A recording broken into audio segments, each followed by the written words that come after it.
Buenos días a todos.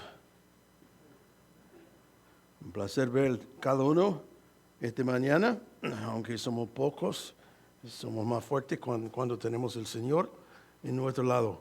Siempre es así. Llego hoy un poco cansado. Los últimos 3 días he quedado con mis nietos. Así que un día y noche llena de actividad. Para un anciano como yo es poco difícil a veces, pero gracias a Dios que todavía puedo caminar y hablar. Así que bueno, espero que todos tienen folletos. Si no tienen folletos, por favor levante su mano, alguien puede entregarlo. Pero estamos aquí en otro mensaje en 1 Corintios, capítulo 8 y 9. Ahora al principio del capítulo 9. Y otra vez estamos... hablando de la gracia de dar o ofrendar. Y bueno, el punto principal es que al mostrar la gracia de Dios, siempre inspirarás y influirás en los demás para el reino de Dios. Y es la razón por qué estamos aquí. Estamos aquí por el reino de Dios. Y bueno, la responsabilidad de, servir al Señor en una manera que siempre va a traer honra y gloria a Él. Y yo al estudiar este pasaje pensé, parece muy extraño que los cristianos necesitemos ánimos para ofrendar, cuando reconocemos que Dios nos ha dado tanto. Dios había enriquecido a los corintios de una manera maravillosa y sin embargo, ellos dudaban en compartir lo que tenían con los demás. No estaban acostumbrados a dar por gracia. Por lo que Pablo tuvo que explicárselo. Y tras explicarles el concepto de dar por gracia, Pablo intentó motivarlos para que participaran en la ofrenda especial. Y lo hizo compartiendo 5 motivos de ánimo relacionados con dar por gracia. Y no vamos a cubrir todos los 5 hoy, pero por lo menos 2 de ellos. Y la primera es, tu generosidad inspirará a otros.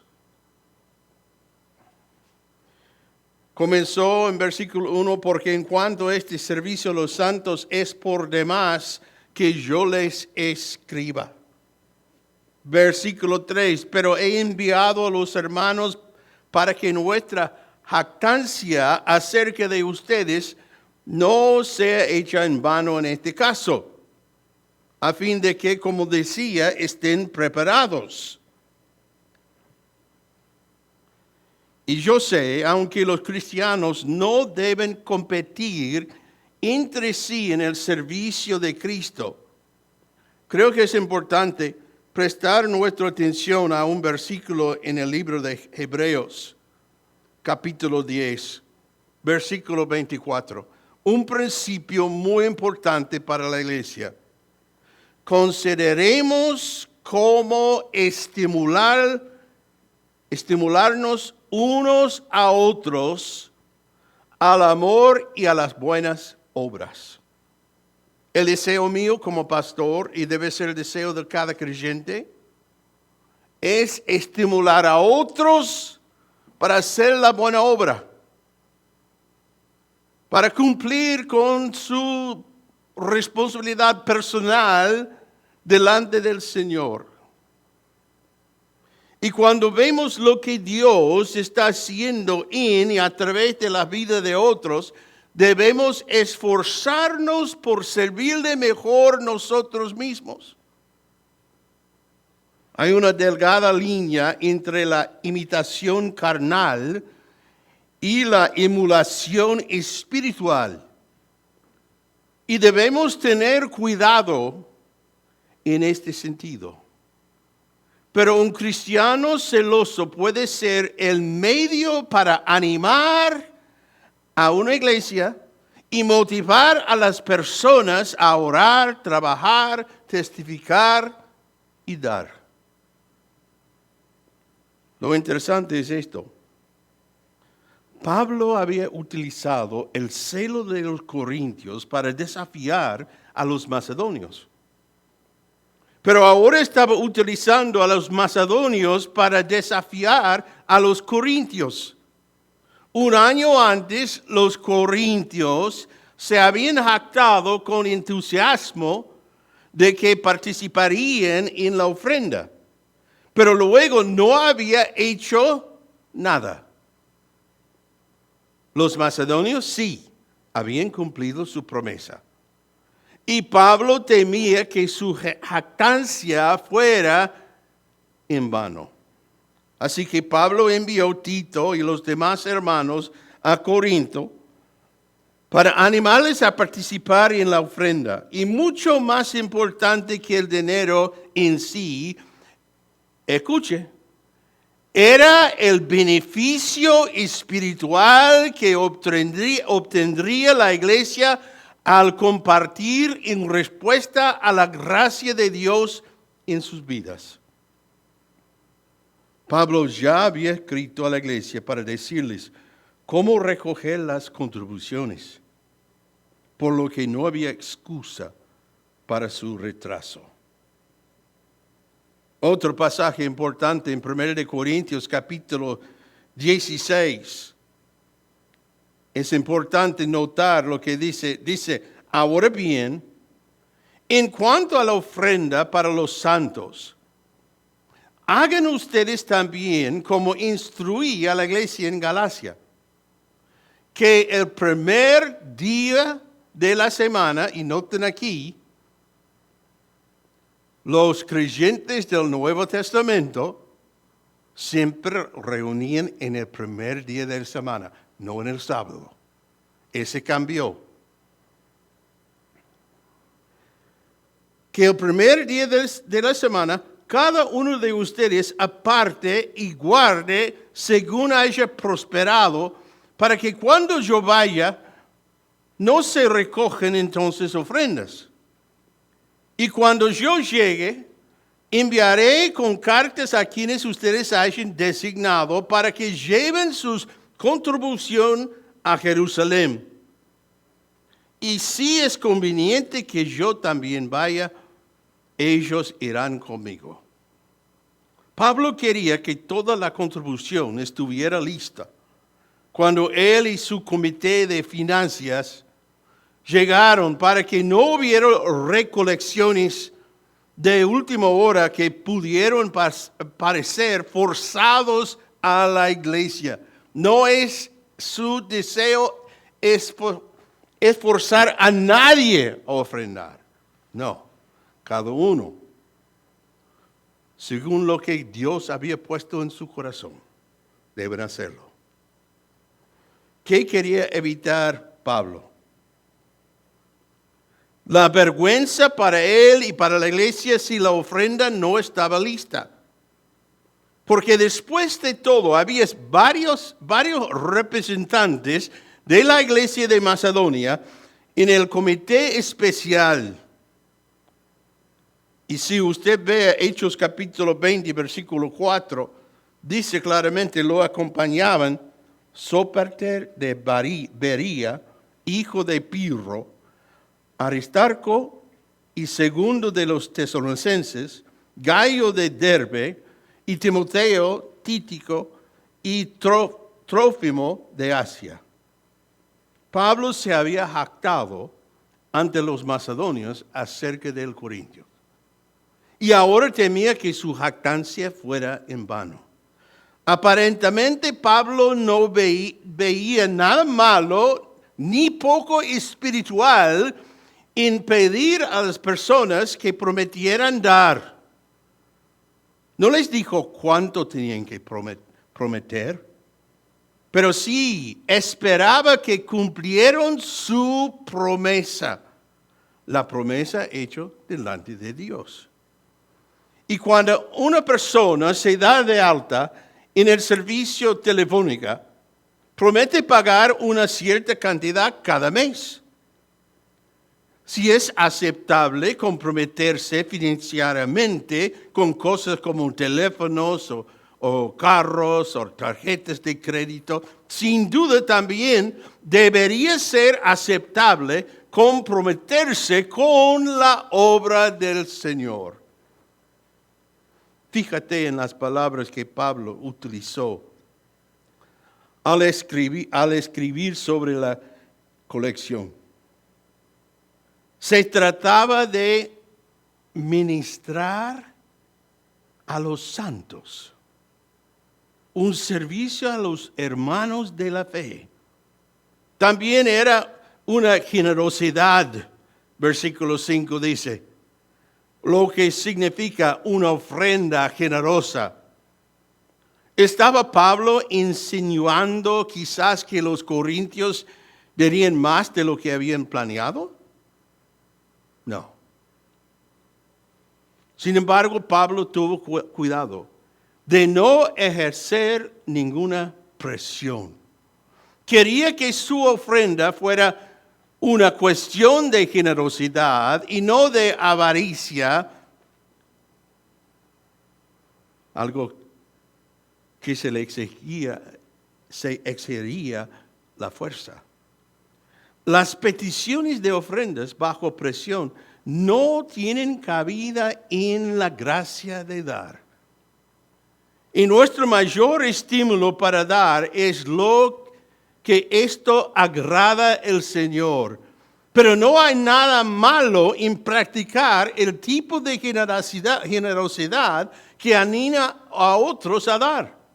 Esto no significa que debamos hacer publicidad de lo que hacemos como individuos. Porque este tipo de práctica violaría uno de los principios básicos de generosidad, dar en secreto al Señor. Mateo capítulo 6, la parte del Sermón del Monte, donde Cristo había delineado las reglas del reino de Dios. Noten lo que dijo en versículo 1 de Mateo capítulo 6.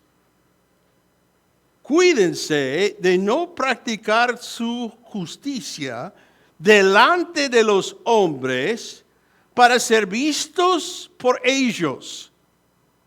De otra manera, no tendrán recompensa de su Padre que está en los cielos. Por eso, cuando des limosna, no toques trompeta delante de ti, como hacen los hipócritas en las sinagogas y en las calles, para ser alabados por los hombres. En verdad les digo que ya han recibido su recompensa. Pero tú, cuando des limosna, que no sepa tu mano izquierda lo que hace tu derecha, para que tu limosna sea en secreto, y tu Padre, que ve en lo secreto, te recompensará. Qué versículo, ¿no? Pablo escribía a las iglesias. Y no está mal que las congregaciones anuncien lo que han dado colectivamente. Si nuestro motivo es presumir, entonces no estamos practicando la generosidad por gracia. Pero si nuestro deseo es animar a otros a compartir, entonces la gracia de Dios puede obrar a través de nosotros para ayudar a otros. Ahora noten el segundo punto. Tu generosidad te bendecirá. Versículos 6 al 11. Pero esto digo, versículo 6, El que siembra escasamente, escasamente también segará. El que siembra abundantemente, abundantemente también segará. Que cada uno dé como propuso en su corazón, no de mala gana, ni por obligación, porque Dios ama al que da con alegría. Me recuerdo lo que dice en Lucas capítulo 6, versículo 38. Den y les será dado. Medida bueno, apretado, remecida y rebosante. Vaciarán en sus regazos, porque con la medida con que midan, se les volverá a medir. La buena medida que Él nos devuelve no siempre es dinero o bienes materiales, pero siempre vale mucho más de lo que dimos. Dar no es algo que hacemos, sino algo que somos. Voy a repetir esto. Dar no es algo que hacemos, sino algo que somos. Dar es una forma de vida para el cristiano que comprende la gracia de Dios. El mundo simplemente no entiende una afirmación como la de Proverbios capítulo 11, versículo 24. Hay quien reparte y les es añadido más. Y hay quien retiene lo que es justo solo para venir a menos. La nueva versión, nueva traducción viviente lo traduce de esta manera. Da con generosidad, será más rico, sé tacaño y lo perderás todo. Al dar con gracia, nuestro motivo no es obtener algo,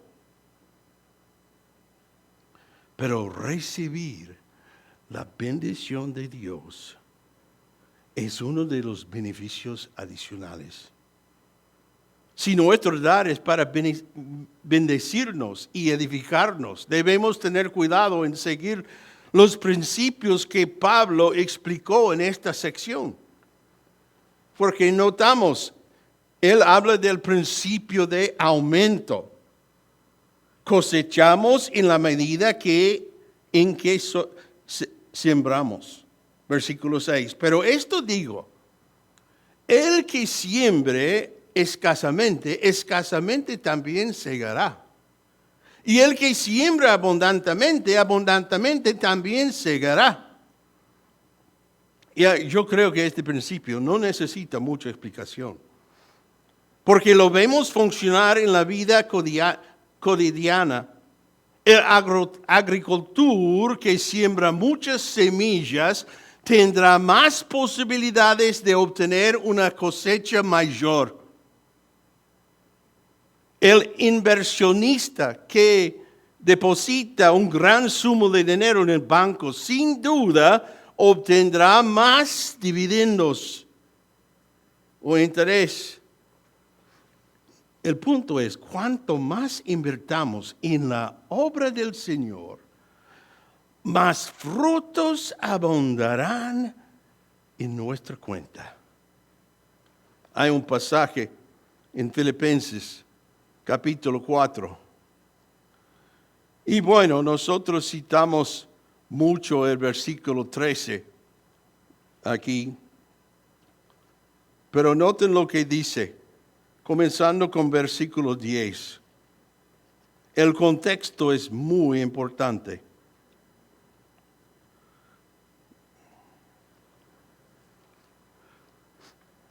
Me alegré grandemente en el Señor de que ya al fin han reavivado su cuidado para conmigo. En verdad, antes se preocupaban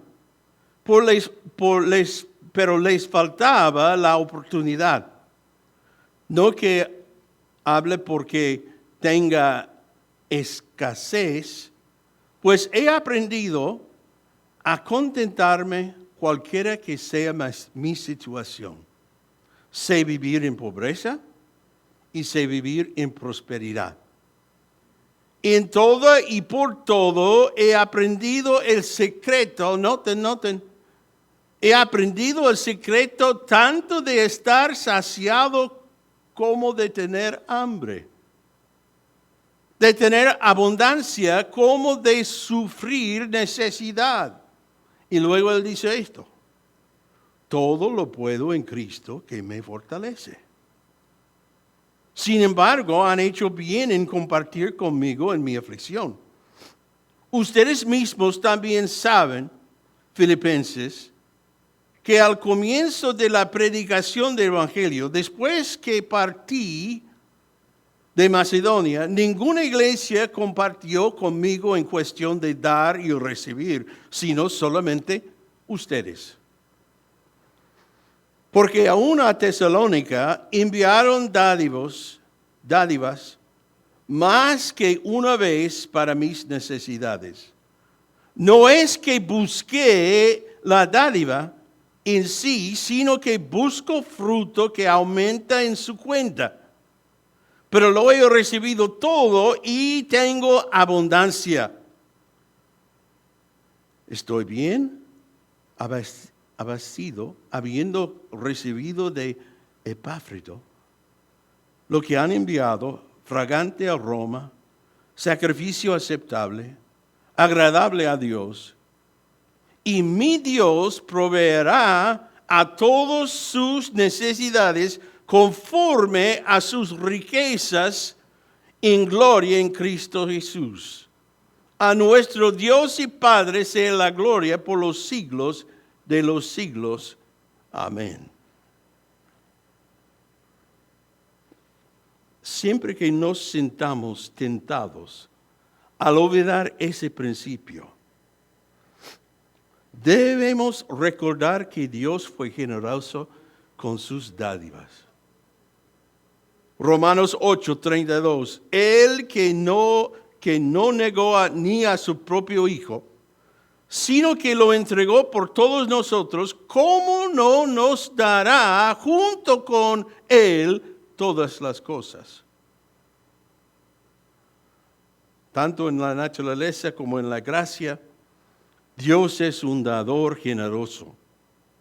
Y quien quiere ser piadoso debe seguir el ejemplo divino. Así que tenemos el principio de aumento. Y luego vemos el principio de la intención. Cosechamos lo que sembramos con motivos correctos. Versículo 7. Que cada uno dé como propuso en su corazón. No de mala gana, ni por obligación, porque Dios ama al que da con alegría. El motivo no tiene ninguna importancia para el agricultor. Si siembra buena semilla y tiene buen tiempo, cosechará, ya que trabaje con ganancia, placer, orgullo. No importa cómo planea usar el dinero que gana, la cosecha probablemente será la misma. Pero no es así con el cristiano. El motivo para dar o para cualquier otra actividad como creyente es de vital importancia. Nuestras ofrendas deben provenir del corazón. Y el motivo en el corazón debe agradar a Dios. No debemos ser dadores tristes, ni dadores enojados que dan porque tenemos que hacerlo por necesidad, sino que debemos ser dadores alegres, que compartimos con alegría lo que tenemos porque hemos experimentado la gracia de Dios. Proverbios 22:9. El generoso será bendito, porque da de su pan al pobre. Si no podemos dar con alegría, y debo mencionar la palabra griega, nos da nuestra palabra hilarante en español. Entonces debemos abrir nuestro corazón al Señor y pedirle que nos conceda su gracia. Y ciertamente Dios puede bendecir un regalo que se da por sentido del deber, pero Dios no puede bendecir al dador a menos que su corazón sea recto. Dar con gracia significa que Dios bendice tanto el dador como al regalo, y que el dador es una bendición para los demás. Y luego vemos el tercer principio, el principio de inmediatez. Cosechamos incluso mientras sembramos. Versículos 8 al 9. Y Dios puede hacer que toda gracia abunde para ustedes, a fin de que teniendo siempre todo lo suficiente en todas las cosas, abunden para toda buena obra. Como está escrito, Él esparció, dio a los pobres, su justicia permanece para siempre.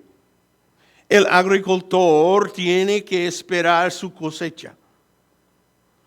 Pero el creyente que practica la generosidad comienza a cosechar inmediatamente.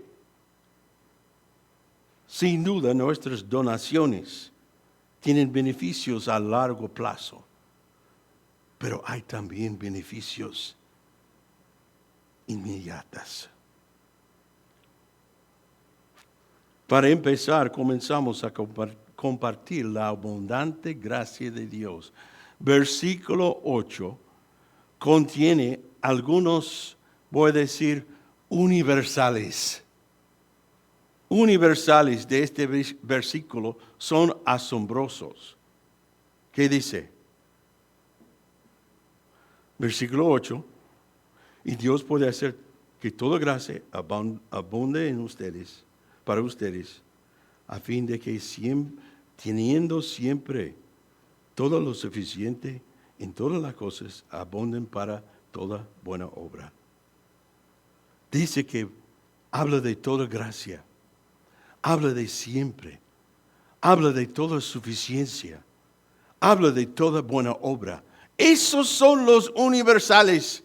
Cuando nosotros estamos abiertos a la gracia de ofrendar, y son resultados inmediatos en nuestra vida.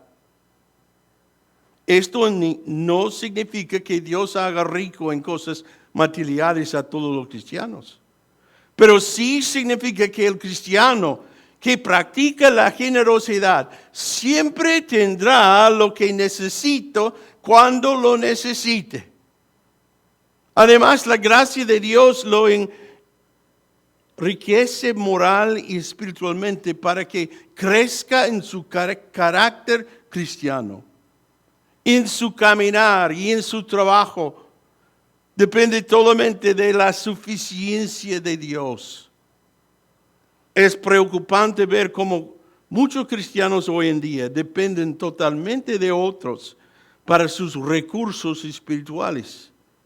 Los predicadores no pueden dar sermones a menos que tomen prestados de un libro o de otra fuente. Los líderes de la iglesia se sienten desconcertados sobre qué hacer con un problema, a menos que llamen por teléfono 2 a 3 predicadores conocidos para pedirle consejo. Demasiados miembros de la iglesia tienen que consultar con el pastor una vez a la semana, o se desmoronarán espiritualmente.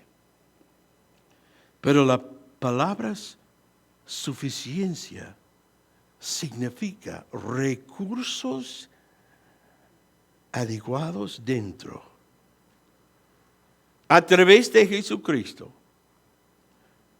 podemos tener lo necesario para satisfacer las exigencias de la vida. Y como cristianos necesitamos ayudarnos y animarnos unos a otros, pero no debemos depender unos a otros. Nuestra dependencia debe ser del Señor. Solo Él puede darnos el pozo de agua. ¿Se recuerda en Juan capítulo 4?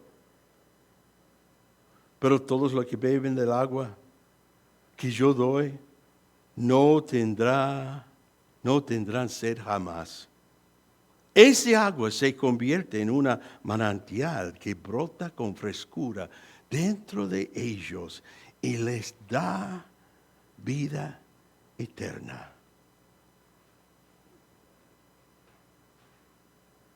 Sí, un pozo de agua adentro. Y no solo compartimos la gracia de Dios, sino también su justicia. ¿Qué dice el versículo 9? Su justicia permanece para siempre. Pablo citó Salmo 112:9 para demostrar su punto. Dice, comparten con libertad y dan con generosidad a los necesitados. Sus buenas acciones serán recordados para siempre. Ellos tendrán influencia y recibirán honor. Ese salmo describe al hombre justo que no tiene temor, porque su corazón es sincero y obediente al Señor. Pablo no sugirió que ganamos la justicia por nuestras ofrendas, porque la única manera de obtener la justicia es por fe en Jesucristo. Sin embargo, si nuestros corazones son rectos, Dios utilizará nuestras ofrendas para hacer que nuestro carácter sea justo. Las ofrendas por gracias edifican el carácter cristiano. Cosechamos lo que sembramos y compartimos el milagro de Dios de multiplicar lo que damos y hacemos. El agricultor tiene que decidir cuántas semillas guardará para alimentarse y cuántos plantará. Si la cosecha ha sido escasa, habrá menos semillas disponibles tanto para comer como para plantar. Pero el cristiano que cree en la ofrenda por la gracia, nunca tiene que preocuparse por esta decisión. Dios le provee todo lo que necesita. Siempre hay pan espiritual y material para comer y semilla espiritual y material para sembrar. Pablo se refería aquí a Isaías 55, versículos 10 y 11. Un pasaje que utiliza semilla y pan para referirse tanto a la palabra de Dios como la cosecha literal en el campo. El mismo Dios que es fiel para satisfacer las necesidades físicas de todas sus criaturas y es bondadoso con todos los hombres, es dadivoso y generoso hacia sus hijos en particular. Él siempre cumple su promesa de renovar los recursos de los que dan con generosidad. Bueno, estoy aquí para recordarle que no existe nada secular y sagrado en la vida cristiana. Dar dinero es un acto tan espiritual como cantar un himno o repartir folletos evangelísticos. El dinero es semilla. Y si lo damos según los principios de la gracia, se multiplicará porque la gloria de Dios y satisfará muchas necesidades. Y si lo usamos de otra manera que no sea la que Dios desea, la cosecha será pobre. Por último, al sembrar, nos enriquecemos y enriquecemos a otros. El agricultor tiene beneficios físicos inmediatos mientras trabaja en su campo, pero tiene que esperar la cosecha. El cristiano motivado por la gracia cosecha las bendiciones del enriquecimiento personal en su propia vida y carácter. Y beneficia a otros. Y el resultado final es la gloria de Dios, ya que otros dan gracias. Y Pablo se cuidó de señalar que dar por gracia no nos da crédito a nosotros, sino que da gracias a Dios. Y no somos más que canales a través de los cuales Dios obra para satisfacer las necesidades de los demás. Pero 2 Corintios 9:11 enseña otra verdad. Dios nos enriquece para que podamos dar aún más generosamente. Uno de los gozos de dar por gracia es el gozo de dar más y más. Todo lo que tenemos, no solo nuestros ingresos, pertenece al Señor. Se le da a Dios y es utilizado por Dios para llevar a cabo su obra. Somos enriquecidos en todo porque compartimos todo con Él y con los demás. Como pastor he visto a jóvenes cristianos aferrarse a estos principios de dar con gracia y comenzar a crecer. Ha sido una gran alegría verlos confiar en Dios, ya que sus ofrendas están motivados por la gracia. Al mismo tiempo he visto a otros creyentes sonreír ante esos principios y empobrecerse gradualmente.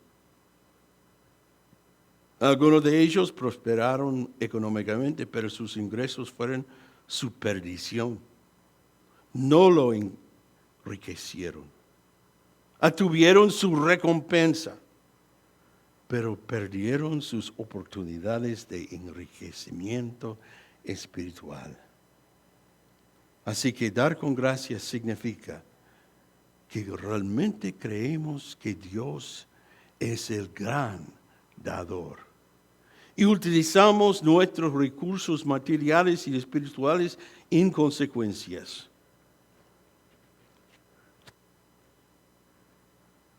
Simplemente no se puede dar más que Dios.